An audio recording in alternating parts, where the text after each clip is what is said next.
All right, we are live 1212 in the place to be, as you can see. Taking it back. So, hey, people, this is Brandon here from Visionary Lending. I really hope that you and your families are doing well during this March. March is going quick. So, today we're going to talk about March Madness, and we're not talking about college basketball. Go Syracuse. But we're not talking about college basketball. We are talking about the housing market. March Madness. It is truly crazy.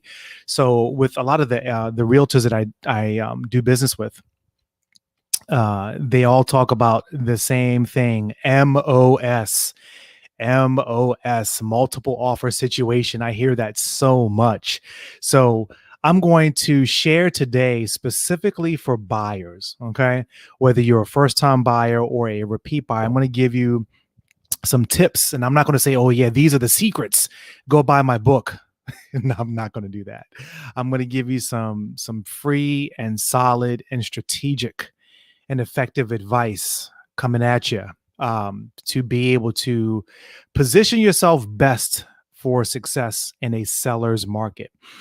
I think a couple of Facebook Lives ago, I kind of talked about that. But again, if you've ever taken a basic economics class, it will explain the theory or the idea of what's called supply and demand. So remember about a year ago, everyone got a crash course in supply and demand when they went to go get toilet paper and Lysol and things like that from Target in the supermarket. You learned about there was a large demand but little supply, right? So that's a very basic but effective way to learn about this concept. So what's going on right now in the market, as many people are aware and some people aren't aware, is that the supply and demand issue is really affecting the housing market. So let me talk about that for a couple of minutes.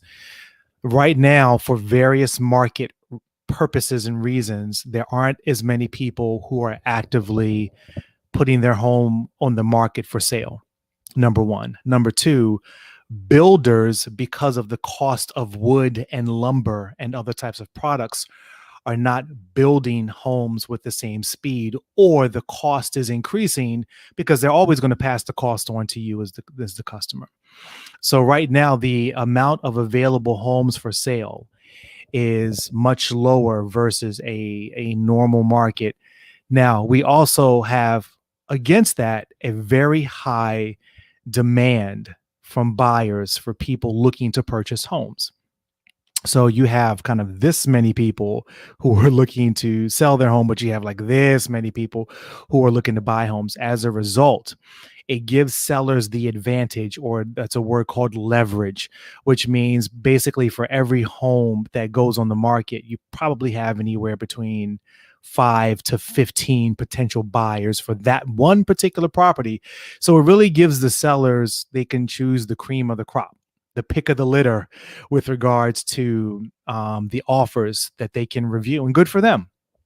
So that's the situation that's going on right now. And a lot of buyers are getting very frustrated. In fact, a lot of buyers agents are getting very frustrated simply because they're looking at many homes and they're putting offers out there, but they're not getting their offers accepted by the seller.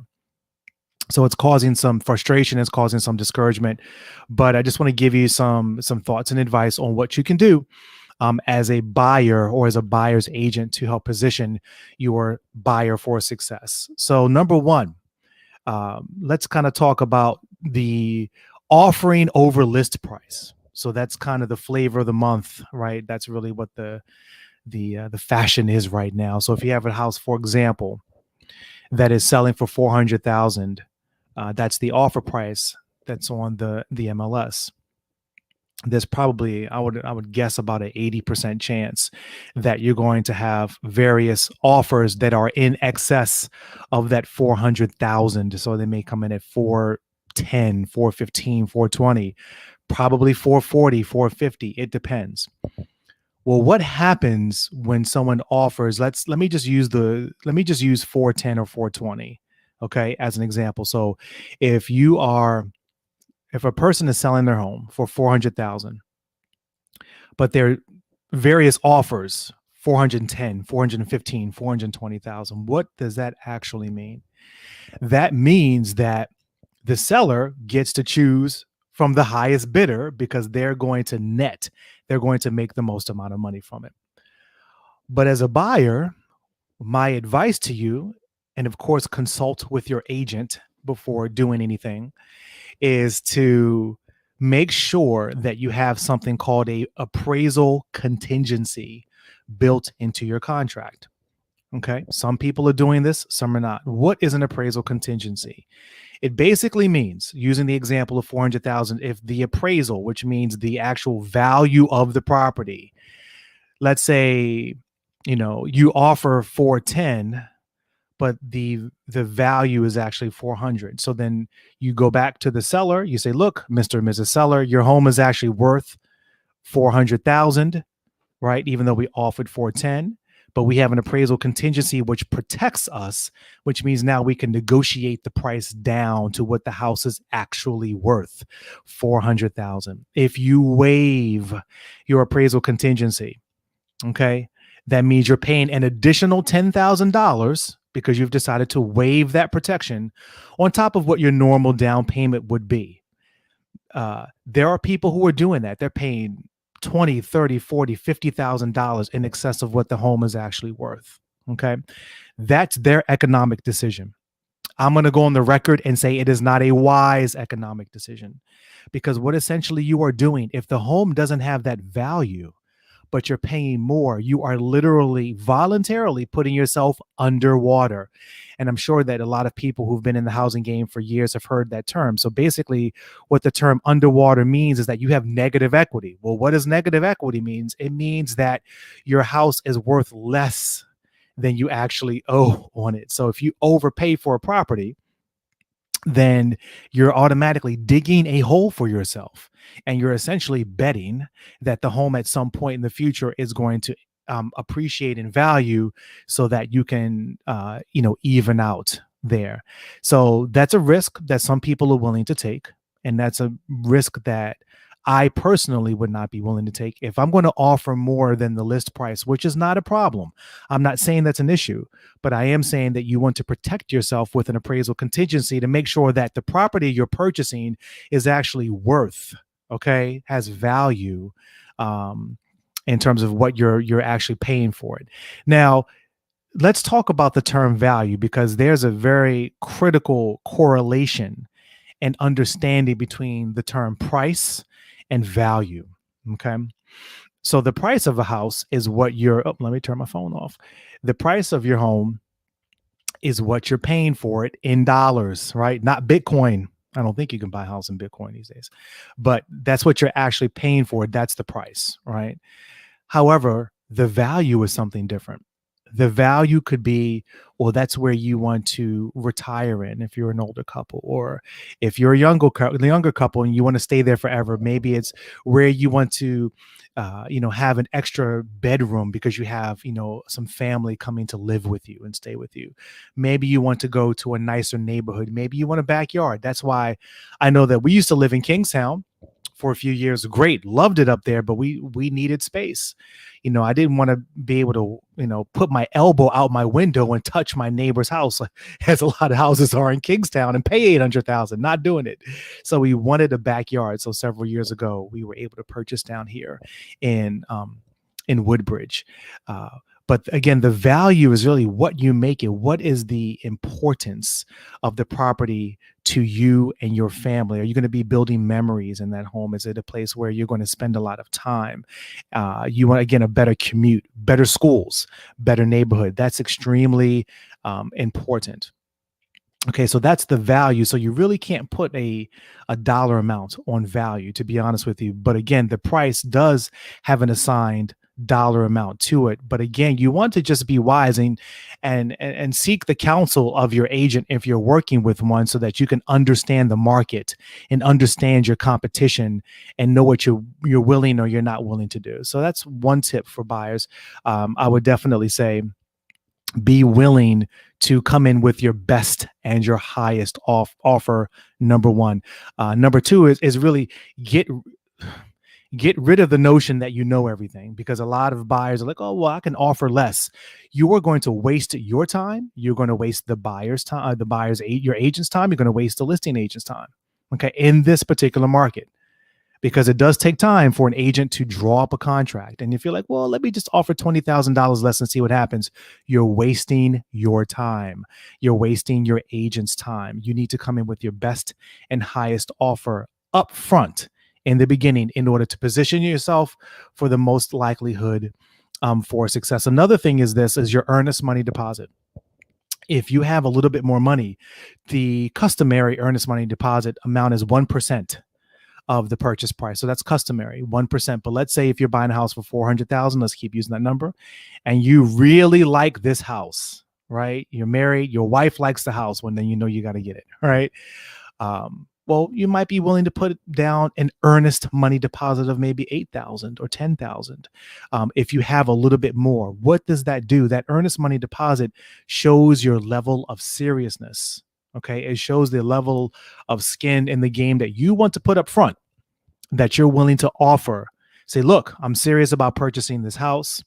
The earnest money deposit does go on the line because you have to meet certain contingencies, or the seller can snatch it from you, you know.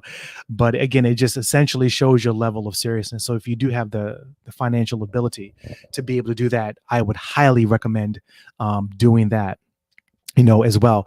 The other thing is this, and I've talked about this in a couple of, previous Facebook lives and everything. I'm not one that's going to believe that a conventional loan is better than a VA loan, that's better than an FHA loan.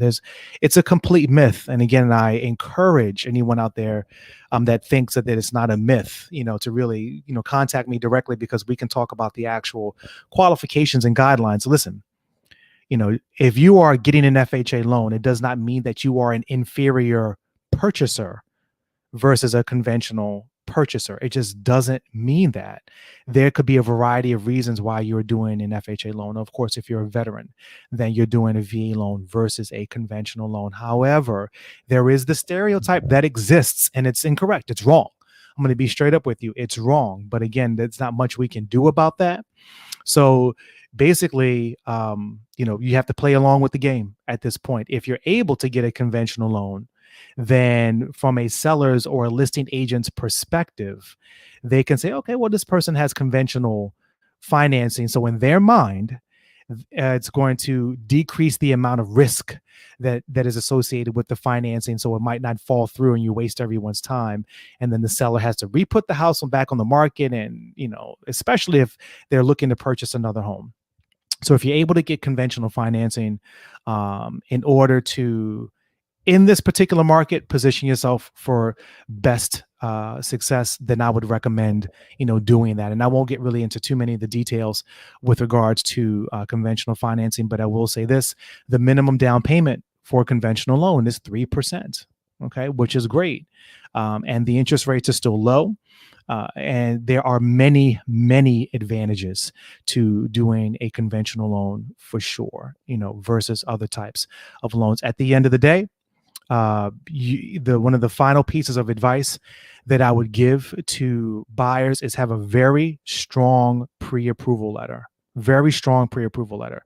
So basically, you don't necessarily want to call one of the big box companies where they put you on the phone with someone in a call center, and that person in the call center kind of just takes all your information verbally and then kind of spits out a pre-approval. That's not a pre-approval. That's maybe a pre-qualification. It's not solid at all, and you're not really getting a clear picture of, okay, how do I qualify for this loan? What is a debt to income ratio? Can we go over my budget? Can we go over my monthly payment? Can we go over the timeline?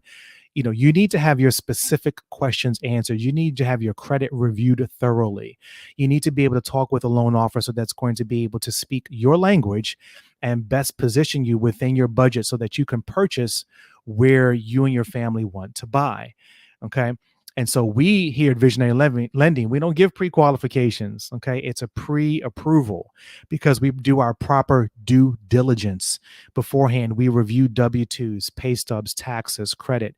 We go over estimates, monthly payments. We make sure that our buyers have the proper expectation up front. So we do our very best to make sure that our buyers, our clients, get the very best service, questions answered, so that they can feel at ease and know that they're going in properly positioned in a position of strength, in a crowded market right now. And also, it gives courage, encouragement and security to the realtors with whom we work. And I'm very grateful for the realtors with whom we work, because I am very grateful for the opportunity to be able to reach out and touch clients that they work hard to procure and to serve. So just shout out to all of our business partners out there and our future business partners. We definitely love you and value you here at Visionary Lending. So hopefully that was clear. So just to do a little bit of a summary. Again, you should come with your best and highest offer upfront, number one. So if that means you're going to offer in excess of the list price, go ahead. But again, look at your budget, understand your numbers, have a thorough discussion with your agent so that you know what you're doing. Okay, so that you don't inadvertently make a mistake.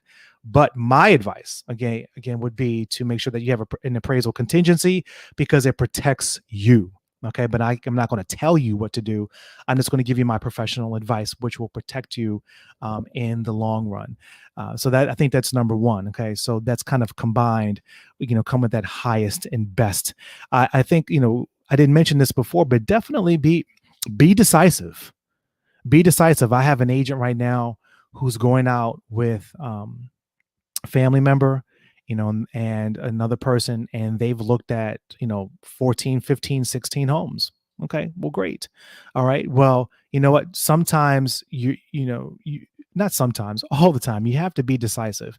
You're not going to get the absolutely most perfect house, out there. So you have to be able to check off more of the positive boxes and be able to say, okay, well, maybe we can do some repairs, maybe we can do some tweaking here, but it really has it meets all the major categories and criteria that we're looking for. Otherwise, you're just going to keep looking and keep looking and keep looking. Now, I'm not necessarily saying settle, but just understand the realities of the market that we're in right now. Okay. The other thing that I mentioned before, just to reiterate, is, come with a strong earnest money deposit. Okay. Again, it just shows a certain level of, of seriousness. And again, finally, have a very strong pre-approval letter, because again, it just shows that the loan officer with whom you're working has done his or her due diligence to make sure that, okay, when that piece of paper is presented with the offer, the listing agent knows that you're legit. Okay. And I get lots of calls from listing agents, just making sure that the buyers that we are pre-approving are good to go. And I'm glad that they're doing that, because that shows that they really care about the well-being of their sellers. So I just want to share a little bit of that information with you today, and really, mathematically, to offer a little bit more, when you look at the actual difference in your down payment, it really doesn't make a big difference. It really doesn't, especially if the value of your house, okay, as we talked about a few minutes ago, the value is for you, your family. The value is for something a place where you want to live and create memories and build for the future. That's the true value that you're going to get out of it. So if you have any questions, always feel free to email me, brandon@visionarylending.net. Hopefully you enjoyed this Facebook Live. If you've gotten some good content and value from it, please check out our YouTube page. It is Visionary Lending. Okay, we have a not a plethora, but we have a good number of videos there that are mortgage and real estate related, that are not boring. I think they really provide some good content and some good value. And also we have our podcast, which is amazing, the Visionary Experience. So please check it out, subscribe, or go to our Instagram, go to our Facebook page. Listen, we're all about just providing value out there. That's all it's about. If you know any of us here and you know our story at Visionary Lending, we truly, legitimately care about people. We care about closing the wealth gap. We care about closing the education and the opportunity gap. That is what we are about. So definitely, hey, join us. We want to make this thing happen together. Thank you so much. God bless. You all stay safe, and see you next time.